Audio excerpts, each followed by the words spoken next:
Hi hello ನಮಸ್ಕಾರ ಸ್ನೇಹಿತರೆ. ಇಲ್ಲಿ ಗಾಯತ್ರಿ ದೇವಿ ಪರವಾಗಿ ಬ್ಯಾಟಿಂಗ್ ಮಾಡ್ತಿರೋದು ಯಾರಪ್ಪ? ಇಲ್ಲಿ ವೃಂದ ನಿಜಕ್ಕೂ ಕೂಡ ಗಾಯತ್ರಿ ದೇವಿಯ ಬಲಗೈ ಬಂಟಿನ. ಇದರ ಜೊತೆಗೆ GP ಪಾಟೀಲ್ ವಿರುದ್ಧ ನಿಲ್ಲೋದಕ್ಕೆ ಒಂದು ಸ್ಟ್ರಾಂಗ್ ಲಾಯರ್ ಎಂಟ್ರಿ ಕೊಡ್ತಿದ್ದಾರೆ. ಏನಾಯ್ತು ಏನು ಕಥೆ ಇದು ಎಲ್ಲವನ್ನ ಕೂಡ ತಿಳ್ಕೋಬೇಕು ಅಂದರೆ ಈಗಲೇ ನಮ್ಮ ಈ ಚಾನಲ್ನ ಸಬ್ಸ್ಕ್ರೈಬ್ ಮಾಡಿ, ಹಾಗೆ ಒಂದು ವಿಡಿಯೋವನ್ನು ಪೂರ್ತಿಯಾಗಿ ನೋಡೋದನ್ನು ಯಾವುದೇ ಕಾರಣಕ್ಕೂ ಕೂಡ ಮರಿಬೇಡಿ. ಇಲ್ಲಿ ಗಾಯತ್ರಿ ದೇವಿ ಹಾಗೆ ಚರಣ್ ಇಬ್ಬರನ್ನ ಕೂಡ ಅರ್ಜುನ್ ತರಾಟೆಗೆ ತಗೊಂಡಿದ್ದಾರೆ. ನೀನು ಒಬ್ಬ ಮಗನ ಇಷ್ಟು ಮಟ್ಟಿಗೆ ನಿನ್ನ ಮುಂಜೊತೆ ಇದೆಯಾ ಅಲ್ವಾ, ಅಲ್ಲಿ ಅಪ್ಪನ ಜೈಲಿಗೆ ಕಳಿಸಿದ್ರು ಕೂಡ ಅಂತ ಹೇಳಿದಾಗ ಅಪ್ಪ ಮಾಡಿರೋ ಕರ್ಮಕ್ಕೆ ಅವರು ಅನುಭವಿಸ್ತಿದ್ದಾರೆ. ನನ್ನ ಎಷ್ಟು ಮಟ್ಟಿಗೆ ನೋಡ್ಕೊಂಡ್ರು ಅವರು, ನನ್ನಮ್ಮ ಎಷ್ಟೆಲ್ಲ ಕಷ್ಟಪಟ್ಟಿದ್ದಾರೆ ಡ್ಯಾಡಿಂದ, ಇವತ್ತು ಅವರು ಮಾಡಿರೋ ಕರ್ಮಕ್ಕೆ ಪ್ರತಿಫಲ ಅನುಭವಿಸ್ತಿದ್ದಾರೆ ಅಂತಾಗ ನನ್ನ ಡ್ಯಾಡ್ ಬಗ್ಗೆ ಆ ರೀತಿ ಎಲ್ಲ ಮಾತಾಡ್ಬೇಡ, ನಾನಂತೂ ಸುಮ್ಮನೆ ಬಿಡುವುದಿಲ್ಲ ನಿನ್ನ ಅಂತ ಹೇಳ್ತಿದ್ದಾರೆ. ಏನ್ ಮಾಡ್ತೀಯಾ ನೀನು? ನಾನು ನಿಜಾನೇ ಹೇಳ್ತಿದ್ದೀನಿ, ಡ್ಯಾಡ್ ಮಾಡಿರೋ ತಪ್ಪಿಗೆ ಇವತ್ತು ಶಿಕ್ಷೆ ಅನುಭವಿಸ್ತಿದ್ದಾರೆ ಅಷ್ಟೇ ಅಂದಾಗ ನನ್ನ ಡ್ಯಾಡ್ ತಪ್ಪು ಮಾಡಿಲ್ಲ ಅಂತ ಹೇಳಿ ಅರ್ಜುನ್ ಹೇಳ್ತಾರ.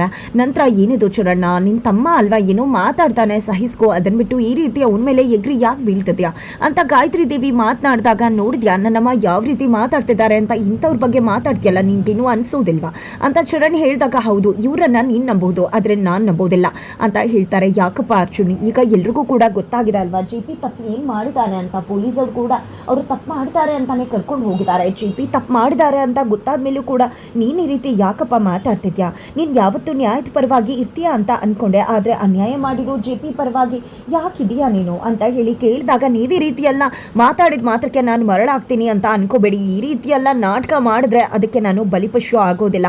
ನೀವು ಏನು ಅನ್ನೋದು ನನಗೆ ತುಂಬ ಚೆನ್ನಾಗಿ ಗೊತ್ತಿದೆ, ನನ್ನ ಡ್ಯಾಡ್ ಏನು ಅನ್ನೋದು ಕೂಡ ಗೊತ್ತಿದೆ.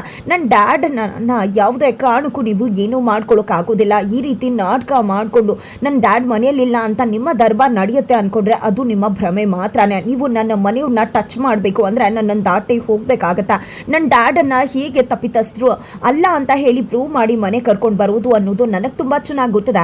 ಜೊತೆಗೆ ನೋಡು ಚರಣ್, ನಿನಗೆ ಕೂಡ ಒಂದಿನ ಸತ್ಯ ಗೊತ್ತಾಗುತ್ತೆ, ಅವತ್ತು ನೀನು ಡ್ಯಾಡ್ ಕಾಲಿಟ್ಕೊಂಡು ಕ್ಷಮೆ ಕೇಳ್ತೀಯ ಅಂತ ಹೇಳಿ ಅರ್ಜುನ್ ಚರಣ್ಗೂ ಕೂಡ ಹೇಳ್ತಾರ.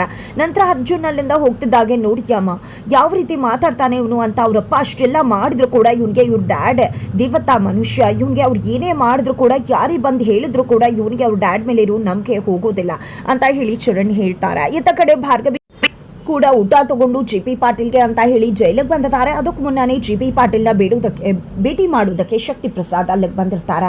ಇಲ್ಲಿ GP ಕೈ ಮುಗ್ದು ಶಕ್ತಿ ಪ್ರಸಾದ್ ಮುಂದೆ ನಿಂತ್ಕೊಂಡಿದ್ದಾರೆ. ಬಿಕಾಸ್ ಶಕ್ತಿ ಪ್ರಸಾದ್ ನಿನ್ನ ಕತ್ತಿಯನ್ನ ಮುಗಿಸೋದಷ್ಟೇ ಅಲ್ಲ, ನಿನ್ನ ಮನೆಯವರ ಕತ್ತಿಯನ್ನ ಕೂಡ ಮುಗಿಸ್ಬೇಕಾಗತ್ತೆ, ನೀನು ಕೋರ್ಟಲ್ಲಿ ನಮ್ಮ ಬಗ್ಗೆ ಏನನ್ನ ಕೂಡ ಹೇಳಿ ಕೂರ್ತು ಅಂತ ಹೆದರಿಸಿದಾರ. ಇಲ್ಲಿ ನಾನು ನೋಡ್ಕೊಂಡ್ರೆ ಅಲ್ಲಿ ನನ್ನ ತಂಗಿ ನೋಡ್ಕೋತಾಳೆ, ಗೊತ್ತದ ಅಲ್ವಾ ನಾವು ಏನು ಮಾಡಬಹುದು ಅಂತ ಕೂಡ ಅಂತ ಹೇಳಿ JPಯನ್ನ ಎಚ್ಚರಿಸಿದ್ದಾರೆ. ಅಷ್ಟರಲ್ಲಿ ಭಾರ್ಗವಿ ಎಲ್ಲಕ್ಕೆ ಬರ್ತಾರ. ನೀವು ಏನೇ ಮಾಡಿದ್ರು ನನ್ನ ಮಾವನ್ನ ಏನೂ ಮಾಡ್ಕೊಳ್ಳೋಕ್ಕಾಗೋದಿಲ್ಲ, ಯಾವತ್ತಿದ್ರೂ ಕೂಡ ನ್ಯಾಯ ಅನ್ನೋದು ಗೆದ್ದೆ ಗೆಲ್ಲತ್ತೆ, ಯಾವತ್ತು ಕೆಟ್ಟವ್ರು ಗೆದ್ದು ಒಳ್ಳೆಯವರು ಸರ್ವನಾಶ ಆಗಿರೋ ಒಂದು ಕಥೆನೇ ಇಲ್ಲ. ಖಂಡಿತವಾಗ್ಲೂ ಕೂಡ ನ್ಯಾಯ ಗೆಲ್ಲತ್ತೆ, ಒಳ್ಳೆಯವ್ರಿಗೂ ಕೂಡ ಜಯ ಸಿಗತ್ತೆ. ಇವತ್ತು ಒಳ್ಳೆತನ ಸೋತಿರ್ಬಹುದು, ಅನ್ಯಾಯ ಗೆದ್ದಿರಬಹುದು, ಆದರೆ ಅದು ಶಾಶ್ವತ ಅಲ್ಲ. ಖಂಡಿತವಾಗ್ಲೂ ಅಂತಿಮವಾಗಿ ಗೆಲ್ಲೋದು ನ್ಯಾಯನೇ ಹೊರತು ಅನ್ಯಾಯ ಅಲ್ಲ, ಒಳ್ಳೆಯವರೇ ಹೊರತು ಕೆಟ್ಟವರಲ್ಲ ಅಂತ ಹೇಳಿ ಭಾರ್ಗವಿ ತಿಳಿಸ್ತಾರ. ಇತ್ತ ಕಡೆ ಏನು ಮಾತಾಡ್ತಿದ್ಯಾ ಭಾರ್ಗವಿ, ನೀನು ಏನೇ ಮಾಡಿಕೊಂಡ್ರು ಕೂಡ ನಿನ್ನ ಮಾವನನ್ನು ನೀನು ಕಾಪಾಡ್ಕೊಳ್ಳೋದಕ್ಕೆ ಸಾಧ್ಯನೇ ಇಲ್ಲ. ನೋಡೋಣ ನಿಮ್ಮ ಮಾವನನ್ನು ಕಾಪಾಡ್ಕೊ ಅಂತ ಹೇಳಿದಾಗ ನಮ್ಮ ಮಾವನ ಹೇಗೆ ಕಾಪಾಡ್ಕೋಬೇಕು ಅನ್ನೋದು ನನಗೆ ತುಂಬ ಚೆನ್ನಾಗಿ ಗೊತ್ತಿದೆ. ಜೊತೆಗೆ ನಿಮ್ಮನ್ನ ಕತ್ಲಲ್ಲಿದ್ದವ್ರನ್ನ ಬೆಳಕಿಗೆ ತಂದವಳು ನಾನು. ಮೊದಲು ನೀವು ನಿಮ್ಮ ತಂಗಿ ಗಾಯತ್ರಿ ದೇವಿಯನ್ನ ಹೇಗೆ ಕಾಪಾಡ್ಕೋಬೇಕು ಅನ್ನೋದನ್ನ ನೋಡಿ ನನ್ನ ಮಾವನನ್ನ ಹೇಗೆ ಕಾಪಾಡ್ಕೋಬೇಕು ಅನ್ನೋದು ನನಗೆ ತುಂಬ ಚೆನ್ನಾಗಿ ಗೊತ್ತು ಅಂದಾಗ ಇಷ್ಟೆಲ್ಲ ಆದರೂ ಕೂಡ ನಿನ್ನ ಕೊಬ್ಬು ಕಡಿಮೆ ಆಗಿಲ್ಲ ಅಲ್ವಾ, ನೋಡ್ತಾರೋ ನಿಮ್ಮ ಮಾವನ ಕತೆ ಏನಾಗುತ್ತೆ ಅಂತ. ನೀನು ಕೂಡ ಯಾವುದೇ ಕಾರಣಕ್ಕೂ ನಿಮ್ಮ ಮಾವ GP ಪಾಟೀಲ್ನನ್ನ ಕೂಡ ಕಾಪಾಡ್ಕೊಳ್ಳೋದಕ್ಕೆ ಸಾಧ್ಯ ಆಗೋದಿಲ್ಲ, ನಮ್ಮನ್ನ ಅಲುಗಾಡ್ಸೋಕ್ಕೂ ಕೂಡ ಸಾಧ್ಯ ಆಗೋದಿಲ್ಲ, ನೋಡೇ ಬಿಡೋಣ ಅಂತ ಹೇಳಿದ ಚಾಲೆಂಜ್ ಹಾಕಿ ಶಕ್ತಿ ಪ್ರಸಾದ್ ಅಲ್ಲಿಂದ ಹೋಗ್ತಾರೆ. ನಂತರ ಇಲ್ಲಿ ಭಾರ್ಗವಿ GP ಹತ್ರ ದಯವಿಟ್ಟು ಮಾವ, ಇವತ್ತು ನಿಮ್ಮ ಪರಿಸ್ಥಿತಿಗೆ ನಾನೇ ಕಾರಣ ಆಗ್ಬಿಟ್ಟಿದ್ದೀನಿ, ಗಾಯತ್ರಿಯ ದೇವಿಯನ್ನು ನಂಬಿ ನಾನು ಇವತ್ತು ನಿಮ್ಮ ಈ ಸ್ಥಿತಿಗೆ ಕಾರಣ ಆಗ್ಬಿಟ್ಟೆ, ನೀವು ಹೇಗೆ ಆಕೆಯನ್ನು ನಂಬಿದ್ರು ಹಾಗೆ ನಾನು ಕೂಡ ನಂಬಿ ಮರಳಾಗ್ಬಿಟ್ಟೆ, ದಯವಿಟ್ಟು ನನ್ನನ್ನು ಕ್ಷಮಿಸ್ಬೇಡಿ. ಹಾಗಂದು ಮಾತ್ರಕ್ಕೆ ನಾನು ಸುಮ್ಮನೆ ಕೂತಿಲ್ಲ, ಆ ಗಾಯತ್ರಿ ದೇವಿನೇ ಗಂಗಾ ಅನ್ನೋದಕ್ಕೆ ಸಾಕಷ್ಟು ಸಾಕ್ಷಿಗಳನ್ನ ಕಲೆ ಹಾಕ್ತಾ ಇದ್ದೀನಿ, ಖಂಡಿತ ಕಲೆ ಹಾಕಿ ನಿಮ್ಮನ್ನು ಇಲ್ಲಿಂದ ಬಿಡಿಸ್ಕೊಂಡು ಹೋಗ್ತೀನಿ ಮಾವ, ನಿಮ್ಗೆ ಏನು ಗೊತ್ತಿದೆ ಆ ವಿಷಯ ಎಲ್ಲವನ್ನ ಕೂಡ ತಿಳಿಸಿ ಅಂದಾಗ ನೋಡು ಭಾರ್ಗವಿ, ನಿನ್ನ ಪಾಡಿಗೆ ನೀನು ಇದ್ಬಿಡು, ನನಗೆ ನನ್ನ ಮನೆಯವ್ರಿಗೆ ಯಾರಿಗೂ ಕೂಡ ಏನೂ ಹೆಚ್ಚು ಕಡಿಮೆ ಆಗೋದು ಇಷ್ಟ ಇಲ್ಲ, ನನಗೆ ಊಟ ಕೂಡ ಬೇಡ ಮನೆಯಿಂದ ತಂದಿರುವುದು ಅಂತ ಹೇಳ್ಬಿಟ್ಟು JP ಹೊರಟು ಬಿಡ್ತಾರೆ. ಇತ್ತ ಕಡೆ ಅರ್ಜುನ ತನ್ನ ಅಪ್ಪನನ್ನ ಬಿಡಿಸ್ಕೊಂಡು ಬರಬೇಕು ಅಂತ ಕೇಸ್ ಸ್ಟಡಿ ಮಾಡ್ತಿದ್ದಾರೆ. ಬಟ್ ಕರೆಂಟ್ ಹೋಗುತ್ತೆ. ತಕ್ಷಣ ಭಾರ್ಗವಿ ದೀಪ ತಗೊಂಡು ಬರ್ತಾರೆ. ಇಲ್ಲಿ ಅರ್ಜುನ್ ಮುಂದೆನೆ ಭಾರ್ಗವಿ ಕುತ್ಕೋತಾರೆ. ದಯವಿಟ್ಟು ನಾನು ಸಹಾಯ ಮಾಡ್ತೀನಿ, ನಂಗೆ ಅರ್ಥ ಆಗತ್ತೆ ನನ್ನಿಂದ ತಪ್ಪಾಗಿದೆ ಅಂತ. ನೀವು ಯಾವಾಗಲೂ ಹೇಳ್ತಾ ಇದ್ರಿ ಗಾಯತ್ರಿ ದೇವಿ ಸರಿ ಇಲ್ಲ ಅಂತ, ನಾನು ನಿಮ್ಮ ಮಾತನ್ನ ನಂಬಬೇಕಿತ್ತು. ಎಷ್ಟು ಬಾರಿ ನೀವು ಹೇಳಿದಿರಾ ಅಲ್ವಾ, ಯಾರೇ ಇಬ್ಬರಲ್ಲಿ ಒಬ್ರು ತಪ್ಪು ಮಾಡಿದ್ರು ಇನ್ನೊಬ್ಬರನ್ನ ಇಡಿಸಿ ನಡೆಸಿ ಕರ್ಕೊಂಡು ಹೋಗಬೇಕು ಜೊತೆಯಾಗಿ ಅಂತ. ಇವತ್ತು ನಾನು ತಪ್ಪು ಮಾಡಿದ್ದೀನಿ, ದಯವಿಟ್ಟು ನನ್ನನ್ನು ನಂಬಿ ಕ್ಷಮಿಸಿ, ನನ್ನನ್ನು ಜೊತೆಯಾಗಿ ಕರ್ಕೊಂಡು ಹೋಗಿ ಇಬ್ಬರು ಕೂಡ ಸೇರಿಕೊಂಡು ಮಾವನನ್ನು ಹೊರಗಡೆ ಕರ್ಕೊಂಡು ಬರೋಣ. ಈ ಕೇಸಲ್ಲಿ ನಾನು ಕೂಡ ನಿಮಗೆ ಸಹಾಯ ಮಾಡ್ತೀನಿ, ನನ್ನಿಂದ ತಪ್ಪಾಗಿದೆ, ನಾನು ಗಾಯತ್ರಿ ದೇವಿಯನ್ನು ನಂಬಿದ್ದು ತಪ್ಪೇನೆ. ನೀವು ಯಾವತ್ತೂ ನ್ಯಾಯದ ಪರವಾಗಿ ನಿಂತ್ಕೋತೀರಾ.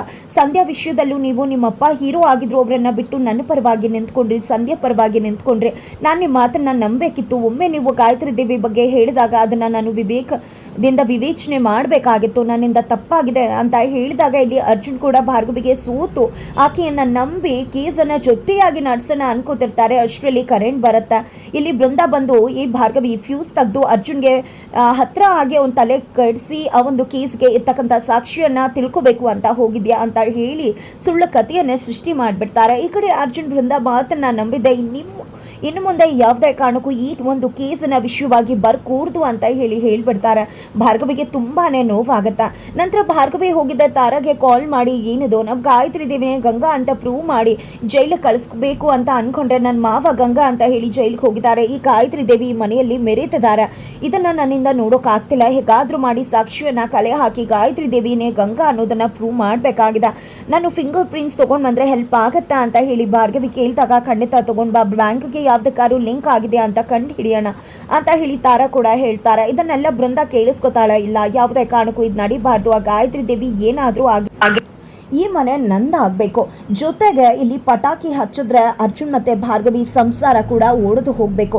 ಆ ರೀತಿ ಮಾಡ್ತೀನಿ. ಈ ಭಾರ್ಗವಿ ನೀನು ಏನೇ ಮಾಡಿದ್ರು ಅದು ನಿನಗೆ ಉಲ್ಟಾ ಹೊಡಿಲೇಬೇಕು ಅಂತ ಹೇಳಿ ಬೃಂದ ಅನ್ಕೋತಾರೆ. ಅತ್ತ ಕಡೆ ಅರ್ಜುನ್ ಕೂಡ ನವಮಿ ಟ್ರಸ್ಟ್ಗೆ ಸಂಬಂಧಪಟ್ಟ ಹಾಗೆ ಒಬ್ಬರನ್ನ ಭೇಟಿ ಮಾಡಿದ್ದಾರೆ. ಅವರು JP ಪಾಟೀಲ್ನ ಟ್ರಸ್ಟಿ ಮಾಡ್ಕೊಂಡಿದ್ದೆ ತಪ್ಪಾಯಿತು. ಅವರು ಪ್ರೆಸಿಡೆಂಟ್ ಬೇಡ ಅಂತ ಹೇಳಿದ್ರು, ಅವ್ರನ್ನೇ ಪ್ರೆಸಿಡೆಂಟ್ ಮಾಡಿದ್ರು. ಇದರಿಂದ ಮಕ್ಳಿಗೆ ಎಷ್ಟು ತೊಂದರೆ ಆಯಿತು. ಅವ್ನು ಎಂಥ ಮನುಷ್ಯ, ಅವ್ನಿಗೆ ಸರಿಯಾಗಿ ಶಿಕ್ಷೆ ಆಗದ.